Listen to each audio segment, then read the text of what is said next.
I'm going to switch up the Open next week because I've realized after watching a Bill Walton analyzed basketball game last night on ESPN that the audio that we have from Bill Walton actually pales in comparison to some of the just absolutely peculiar things that he'll say throughout the course of a basketball game. When's the last time you ever watched a basketball game with Bill Walton as the analyst? Have you ever done it? I have, I'm sure. I've listened to him over the years, but yeah, he gets that from being in the 60s in he's a deadhead. Northern California, and that's where he picked that up. He's a deadhead. He's done the trips out to the desert, as you referenced last week, and he likes the hallucinogenics in the pot, and obviously he's got it. It's interesting because if you listen to a Bill Walton game, his partner in crime is Dave Pash. He's the guy doing the play-by-play most of the time. Last night they happened to have Jay Billis with him, so there was a three-headed monster.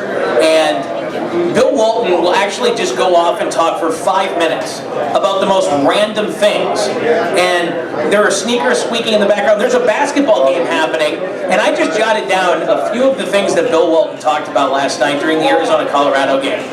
He got into a debate on evolution. He said Shane Battier doesn't need any help getting high. Discussed the 14% drop in crime in Colorado since weed was legalized.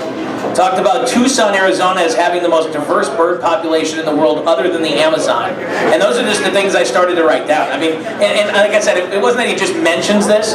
They go off on a 5-minute conversation, and Dave Pash has the unenviable task of trying to, interject with actual what's happening in the game, and Jay Billis is over there just trying to talk about basketball stuff, and it was so entertaining to watch. And I think ESPN should stick with Bill Walton because the people who are tuning in to watch the respective team play are going to tune in regardless, and it brings people like me in to watch the game, even though I have no vested interest in either team playing, just because I want to hear Bill Walton talk about the most random stuff. Hey, and you're saying it's probably a good thing he does television, not radio. I would love to hear him on the radio. I think he should do as much. If I want as much Bill Walton as I can have in my life, and I just love hearing him talk. And I would love to get him as a guest on the show.